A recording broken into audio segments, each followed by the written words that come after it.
素潜りマーメイドスイム研究所社長のマリダイバーです。人魚の学校シリーズの動画は愛知県名古屋市の人魚の学校の練習会風景をまとめたものです。前半でこの日のダイジェスト、後半で人魚の皆様の華麗な泳ぎに重ねて私のおしゃべりにお付き合いいただいています。今回のテーマは息を止めて1分間水中に潜る方法です。マーメイドスイムは必ずしも深く潜る必要はありません。でも長く水中で泳ぎ回れたら楽しいですよね。今回はレベル1からレベル5までステップアップしながら水中に長くとどまる方法をお話しします。2022年3月9日水曜日、愛知県名古屋市名東区にありますダイビングショップ&スクール恵比寿にて人魚の学校の練習会が開催されました。恵比寿のプールは名古屋でも最大級の室内ダイビングプールで、浅いところは水深 1.2 メートル、深いところは水深5メートルあります。水温は27度となっています。この日何といっても注目の的だったのはこちらの妖艶なオクトパスマーメイドさんです。そう、タコの人魚。珍しいマーメイドテールでしょ。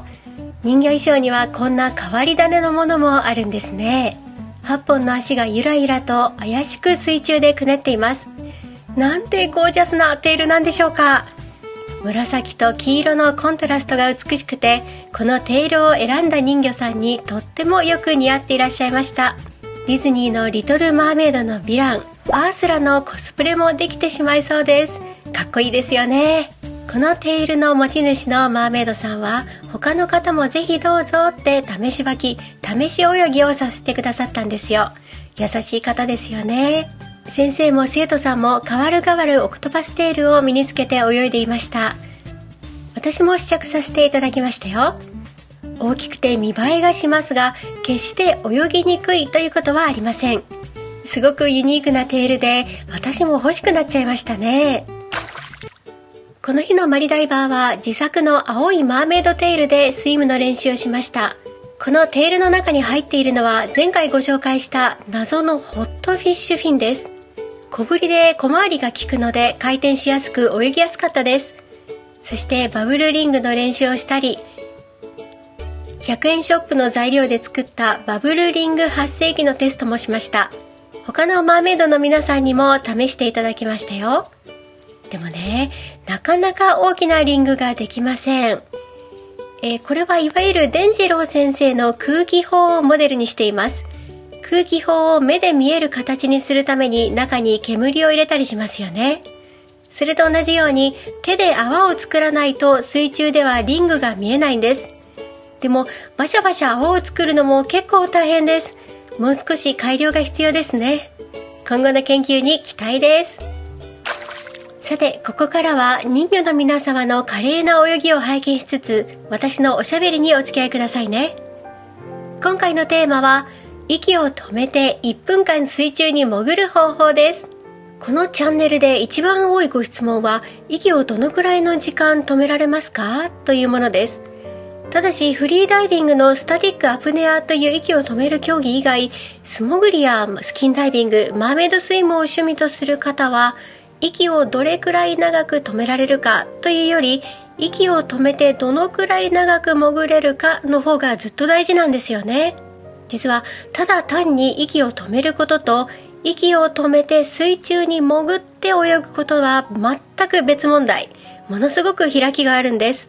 他の動画では息を3分止める方法とか息を長く止められるトレーニングとか解説しているんですが、今回はレベル別にステップアップして息を長く止めて潜る方法、1分間水中で泳ぐにはどうしたらいいかをお話しします。まず1分水中で泳ぎ回るためには陸上または水にぷかーっと浮いた状態で3分間息を止められるまで練習しなければなりません。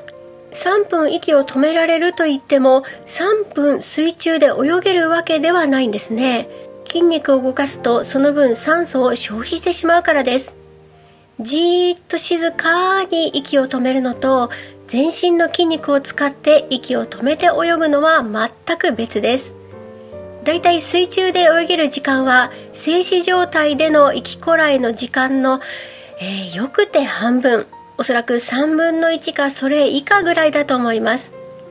だから30秒しか息を止められない人は水中では10秒も水中にとどまれません。だから1分水中で泳ぐためのレベル1は3分間息を止められるようにするです。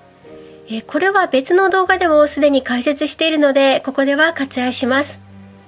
病気とかがなくて普通の肺活量の方でしたら、トレーニングすれば3分は息を止められるようになりますよ。ただしトレーニングはもうくどいぐらい何度も言ってますが、絶対に一人でやらないでください。ブラックアウトを起こして窒息死する可能性があります。ブラックアウトがいかに怖いかはこちらの動画をご覧ください。では3分息が止められるようになったらレベル2へ移ります。レベル2は足がつかない深さのプールや海に慣れるです。人魚の学校の練習会に初めていらっしゃる生徒さんの中には、水深5メートルの深さのダイビングプールを目の前にして足がすくんでしまう方が多いんです。学生時代に水泳は得意だったという方でも、いざ深い水を目の前にするとすごく恐怖心を感じて心臓がバクバクなってしまったりします。これは高所恐怖症に似てるかもしれませんね。本能的に心が怖がってしまうんですね。心臓がドキドキしている状態ではとても息をこらえることなんてできません。溺れるかもって思ったら水を顔につけることさえできないかもしれません。レベル2では恐怖心を克服する必要があります。では恐怖心をなくすにはどうしたらいいんでしょうか。これは何度も水深の深い水に入ることが必要です。最初は小さめのダイビングプールで練習した方がいいかもしれませんね。すぐにプールの縁に捕まることができるので、何度か泳いでいるうちに深さに慣れます。夏になると人魚の学校では広大な大きさの飛び込み用のプールで泳ぐんですが、こういった広いプールとか船で深場の海まで行って泳ぐときは、泳ぎに慣れている人でも動揺してしまうことがあります。だから少しずつ広いプールや海で練習の機会を増やしていくといいですよ。心臓がバクバクしなくなってきたらレベル2卒業です。そしてレベル3の段階です。レベル3はダックダイブをマスターするです。ダックダイブというのは水に潜る先行のテクニックです。日本だとジャックナイフという人が多いかもしれません。スキンダイビング、フリーダイビング、マーメイドスイムなど素潜りでは必須の技術です。ビギナーの方がどの段階で一番酸素を消費するのかというと、潜り込みのダックダイブの時点です。特に浮力がある海水に潜る場合、初心者の方はなかなか水の中に潜れないので焦ってしまうんですね。もうバッシャンバッシャン水を跳ね上げて腕もジタバタ動かしてしまいます。頭の中では潜れない潜れないと脳が焦りでフル回転してしまいますので、筋肉も脳も大量に酸素を消費します。これではたとえ水の中に潜れたとしても息が全然続かないのですぐに浮上することになります。上級者の方はスルーッと水の中に滑り込むように潜ります。腕も一かきか二かき、フィンも無駄に動かさずに最小限の動きでスルスルーッと潜るので酸素を泳ぎのために取っておけるんですね。だから水の中に長く滞在するにはダックダイブをいかにうまくやるか、うまく潜り込みができるかにかかっています。余談ですが英語では like a duck to water という表現があります。これは水の中のアヒルのようにごく自然に行うこと、すんなり上手に行うことという英語表現です。まさに like a duck to water でごく自然に水に潜り込めるように何度も何度も練習しましょう。これがレベル3です。ダックダイブの詳しいやり方はこちらの動画で解説しています。私も練習をしていますよ。一緒に頑張りましょう。3分間息を止められるようになった。深い海やプールも平気。ダックダイブもマスターした。そしたらレベル4です。耳抜きをマスターします。おそらくほとんどの人が最初につまずくのが耳抜きです。うまく耳が抜けないと、ある程度潜った時に耳に猛烈な痛みがあるのでパニック状態になってしまいます。そうなると反射的に怖くて浮上してしまいます。息を止めて泳ぐどころではありません。だから耳抜きは非常に大事です。耳抜きの方法はトゥインビー法、バルサルバ法、フレンツェル法、他にもいろいろあるんですが、いろんなやり方があります。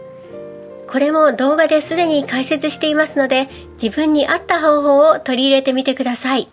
ここでは詳しい方法は省略しますね。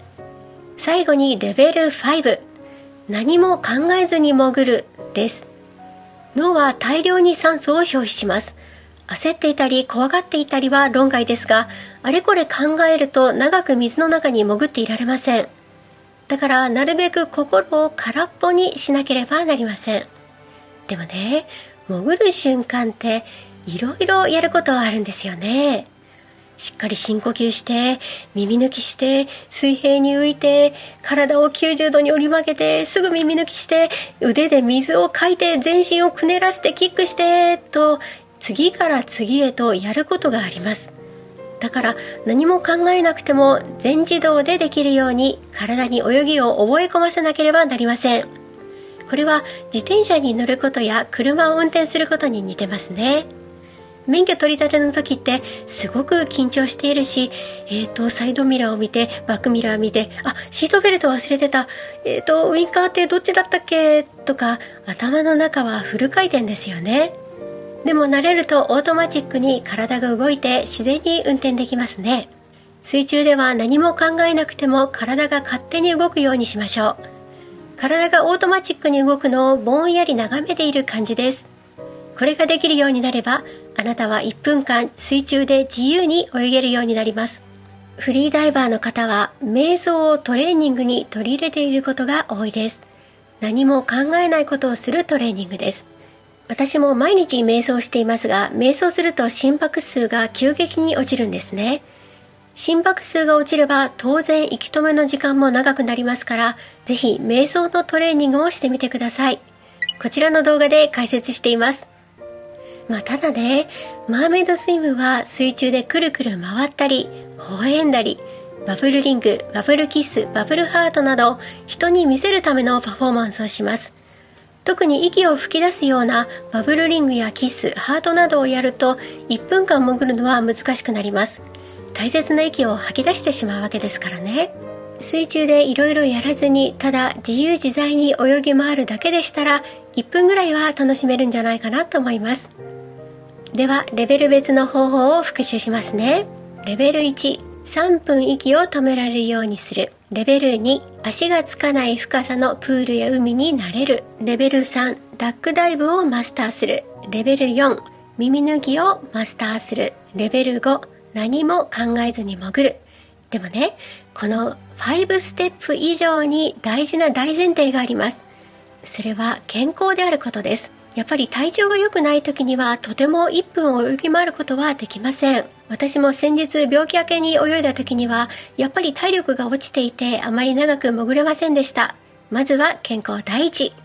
健やかな体と心でご一緒にマーメイドスイムを楽しんでいきましょう。